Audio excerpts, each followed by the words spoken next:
Kita lanjut ke PPT yang kedua, ya bahasannya adalah arti penting Pancasila sebagai dasar negara dan pandangan hidup bangsa.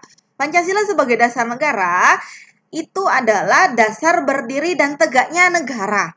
Yang kedua, dasar kegiatan penyelenggaraan negara. Artinya segala sesuatu penyelenggaraan negara ya di dalam termasuk pemerintahan yang dilakukan oleh pemerintah itu harus sesuai dengan Pancasila. Kemudian dasar partisipasi keikutsertaan warga negara.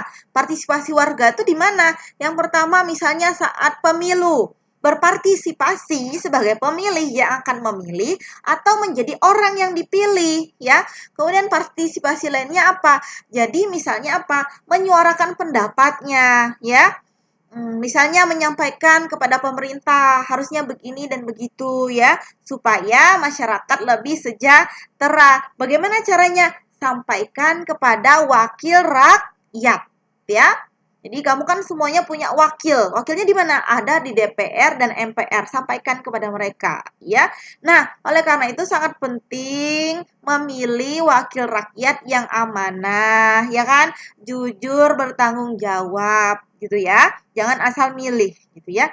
Jangan karena Bapak itu bagi-bagi kaos ya. Yang satunya cuma bagi-bagi topi, ya udah saya pilih yang bagi kaos. Bukan itu ya. Tapi apakah orangnya ini adalah orang yang amanah dan mampu memperjuangkan nasib masyarakatnya gitu ya. Berikutnya dasar pergaulan hubungan antar warga. Jadi dalam bergaul dengan tetangga itu harus sesuai dengan Pancasila dong, ya kan? Nah, apakah yang saat kamu bergaul itu kamu sudah dengan mengingat nilai ketuhanan yang Maha Esa ya? Apakah sudah berkemanusiaan ya? Artinya nggak boleh itu mendiskriminasi salah satu tetangga itu nggak boleh ya. Kemudian eh, dasar dan sumber hukum nasional. Ini adalah Pancasila sebagai dasar negara. Berikutnya, Pancasila sebagai pandangan hidup bangsa. Yang pertama, penuntun dan penunjuk arah bagi bangsa Indonesia. Yang kedua, kerangka acuan untuk menata kehidupan diri pribadi, berinteraksi dengan manusia lain dalam masyarakat, serta berinteraksi dengan alam sekitar ya. Jadi dengan alam sekitar pun ya kita harus sesuai dengan Pancasila ya. Jangan sampai kita ke pantai kemudian mencoret-coret apa namanya batu ya atau mencoret-coret pohon kelapa itu nggak boleh ya. Kenapa? Itu kan merusak namanya, ya kan? Nggak adil lah bagi orang lain yang akan berkunjung ke pantai tersebut.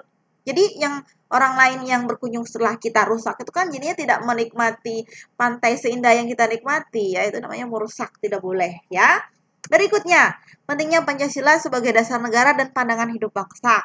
Yang pertama sebagai dasar berdirinya negara Indonesia, yang kedua dasar sumber hukum nasional, kemudian dasar penyelenggaraan kehidupan bernegara, membentuk negara Indonesia yang berkarakter Pancasila, menjadikan Indonesia merdeka dan berdiri sebagai negara yang berdaulat, ya.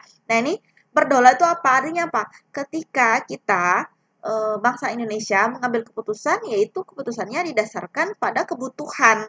Kebutuhan untuk apa? Untuk mensejahterakan masyarakat misalnya, bukan mensejahterakan negara lain ya. Jadi bukan atas desakan negara lain, tapi memang karena kebutuhan bangsa Indonesia sendiri gitu. Jadi negara Indonesia itu tidak dicampur adukan, tidak diurusi oleh bangsa lain ya. Kita mengambil keputusan berdasarkan keinginan sendiri. Ini maksudnya adalah sebagai negara yang berdaulat ya. Kemudian acuan dalam membentuk karakter bangsa Indonesia, petunjuk dalam pemecahan permasalahan bangsa, petunjuk bagi bangsa Indonesia dalam melihat dan memanfaatkan potensi alam Indonesia, petunjuk arah bagi bangsa Indonesia dalam segala kegiatan dan pedoman dalam membangun diri ya. Oke, selesai untuk PPT kedua, kita lanjut ke PPT ketiga ya. Sebelumnya kamu kalau mau tarik napas, mau minum, mau kamar mandi boleh sebelum kita lanjutkan dengan yang ketiga ya.